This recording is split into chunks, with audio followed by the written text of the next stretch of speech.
আজ রাজনীতির অঙ্ক নয়, অনুভূতির হিসেব করতে এসেছি। হাড়োয়ার বাতাসে কি ভেসে বেড়াচ্ছে পুরনো ভরসার নাম, নাকি নতুন কারোর সন্ধান চলছে এই হাড়োয়া বিধানসভা কেন্দ্রে? এই বিধানসভা কেন্দ্রে ভোট মানে শুধু দল নয়, সম্পর্ক। কেউ বলছেন কাজ চাই, কেউ আবার বলছেন পরিবর্তন চাই। এবার সবচেয়ে বড় প্রশ্নটা এখানেই, হাড়োয়ার মানুষ মুখ্যমন্ত্রী হিসেবে ঠিক কাকে চাইছেন? মমতা সিদ্দিক চাই, আমরা মমতা চিনি না। আমরা মুখ্যমন্ত্রী হিসেবে বিজেপি অথবা রাজ্য সরকার মমতা ব্যানার্জি, তার বিরুদ্ধে কোনো একটা মুখ দেখতে চাচ্ছি। মমতা ব্যানার্জিকেই চাই আমরা। আমাদের নওশাদ সিদ্দিক ভাইজান আমাদের শেখায়নি চুরি, ডাকাতি, মোস্তানি, মারপিট। হ্যাঁ, মুখ্যমন্ত্রী হিসেবে দিদি থাক। দিদি আমাদের জিও হিরো। চুপচাপ পর্যবেক্ষণ করলে বোঝা যায় এখানকার মানুষের মনেই সবচেয়ে বড় চমক। শুভেন্দুর কথা তো প্রশ্নই ওঠে না। মমতার চাওয়া যায়, কিন্তু এখন চাওয়া যায় না। মমতা যা করছে সেই হিসেবে আমরা নওশাদ সিদ্দিককে চাই। শুধু হাড়োয়ার অঞ্চল নয়, অল পশ্চিমবাংলার মানুষ পরিবর্তন চাইছে। আমরা দিদির লোক, দিদি থাক। মমতা ব্যানার্জি ভাতার রাজনীতি করছে। আমরা নওশাদ সিদ্দিক ভাইজানকে মুখ্যমন্ত্রী হিসেবে চাই।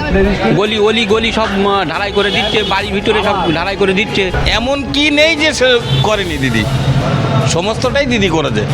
2026-এর লড়াই শুরু হয়ে গিয়েছে, রাস্তায় নয় মানুষের মনে। আর এই মুহূর্তে আমরা চলে এসেছি হাড়োয়া বিধানসভা কেন্দ্রে। এখানকার মানুষ মুখ্যমন্ত্রী হিসেবে কাকে চাইছেন তা জানতে চলুন হাড়োয়ার মানুষ কি উত্তর দিচ্ছেন তা আপনাদের শোনাবো। দীর্ঘদিন ধরে রাজ্যের হাল সামলাচ্ছেন মমতা ব্যানার্জি, সেই জায়গায় দাঁড়িয়ে মানুষ কি চাইছে? কোনো পরিবর্তনের আশা করছেন আপনারা যারা হাড়োয়া অঞ্চলে রয়েছেন? দেখুন, শুধু হাড়োয়ার অঞ্চল নয়, অল পশ্চিমবাংলার মানুষ পরিবর্তন চাইছে। এইবার আপনার থেকে এদের যে ডেভেলপ করেছে, দুর্নীতি তার ডবল করেছে। যদি ডেভেলপ 100% হয় তো 110% দুর্নীতি হয়েছে এদের। আর এরা যে বলছে কন্যাশ্রী, যুবশ্রী দিচ্ছে, এগুলো কাদের টাকা নিয়ে যাচ্ছে? মানুষকে ভুল বুঝিয়ে দিচ্ছে। আমাদের খাটনির টাকা, আমি যেমন একটা গাড়ি চলাই, পেট্রোল ভরি, তার থেকে আমার ট্যাক্স নিয়ে আমার টাকা ফেরত দিচ্ছে, আবার মানুষকে ভুল বুঝিয়ে দিচ্ছে যে আমি ওদেরকে দিচ্ছি।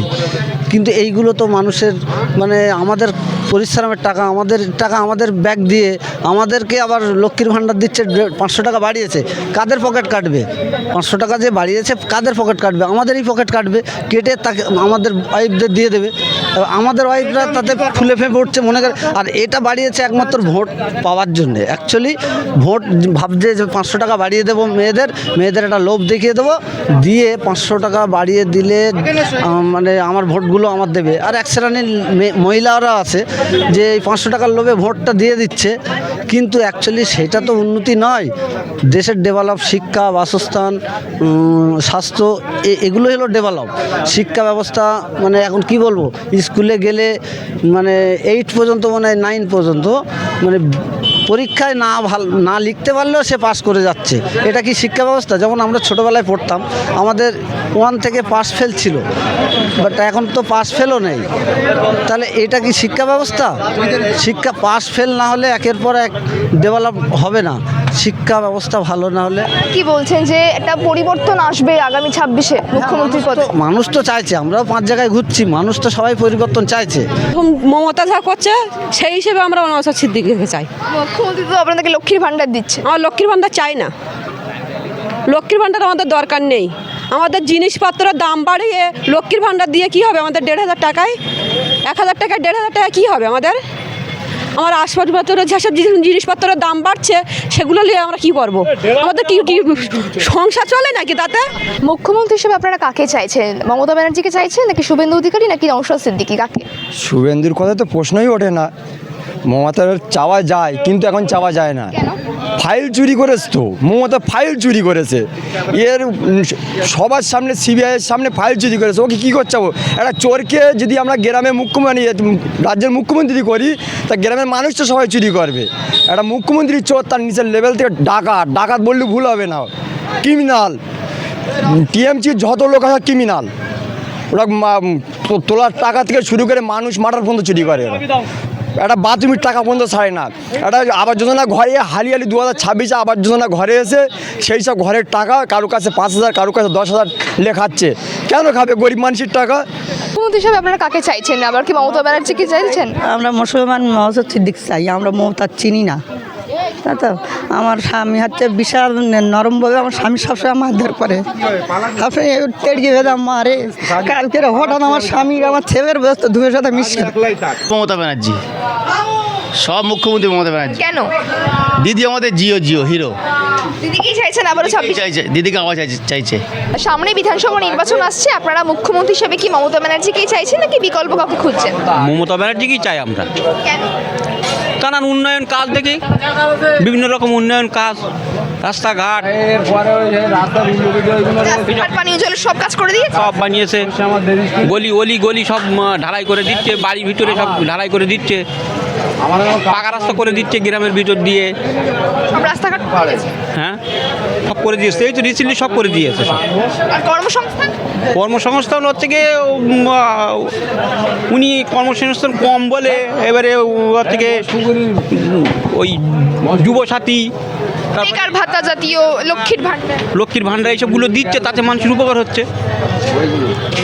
যুবসাথী দিচ্ছে, তারপরে আবার এই ভূমিহীনদের আবার এই টাকা দেবে বলছে, এইসব। তাহলে আপনারা বলছেন যে আপনারা মমতা ব্যানার্জিকে চাইছেন আবার? অবশ্যই। আপনারা কি চাইছেন? আমরা কর্মসংস্থান চাচ্ছি, ভাতা চাচ্ছি না, কর্মসংস্থান। আমার মেয়ে পড়ে, খুব দুর্বল অবস্থা, চাকরি পাবে কী করে? চাকরি করতে গেলে তো পয়সা দিতে হবে, আমি তো দিতে পারবো না। এই তো দেখছো সেলুনের দোকান। তাহলে আপনারা পরিবর্তন চাইছেন মুখ্যমন্ত্রীর? আমরা মুখ্যমন্ত্রী পরিবর্তন চাইছি না, মুখ্যমন্ত্রী চাইছি ভাতা বন্ধ করে শিল্প করুক।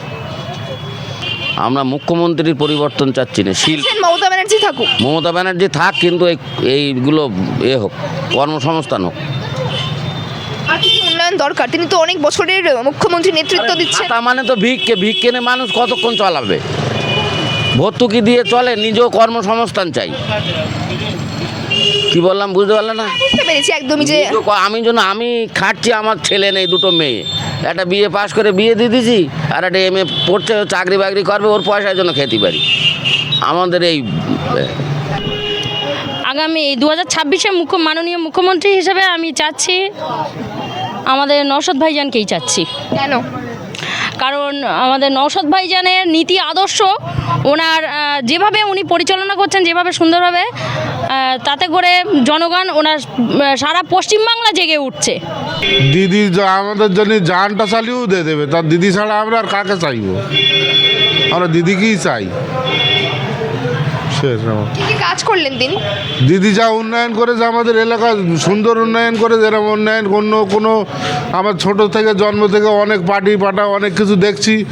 দিদির মতো উন্নয়ন কিছু, ঘরের দৌড়, পায়খানার বাথরুম পর্যন্ত দিদি উন্নয়ন করে দেন। এছাড়া আর আমরা কি চাই? দিদি কর্মসংস্থান যতটুকু দিদি রেখেছে আমাদের ভালোই রেখেছে। আমরা যে কর্ম করি সেই কর্মের মধ্যেখানে আমাদের ঠিক রেখেছে। পশ্চিমবঙ্গে চাকরি নেই, পশ্চিমবঙ্গে চাকরি নেই কি? তা এমনি চলছে, কলকারখানা যেগুলো আছে সব এমনি চলছে। বলছেন শিল্প আছে, হ্যাঁ, আরও শিল্প হোক, আরও চাকরি হবে, সময় দিতে হবে তো। একটা শিল্প করলে তো একটা 5 বছর তার সময় লাগবে, একটা ইন্ডাস্ট্রি তৈরি করতে গেলে 5-7 বছর তো সময় লাগবে। তা না, সবে তো 10 বছর হয়েছে কি 15 বছর ওনার মেয়াদ হয়েছে, কিন্তু একটা ইন্ডাস্ট্রি তৈরি করতে গেলেই মিনিমাম 10-15 বছর সময় লাগবে। তো ওনার যে সময়টা লাগবে, আগামীতে ইন্ডাস্ট্রি তৈরি করবে উনি।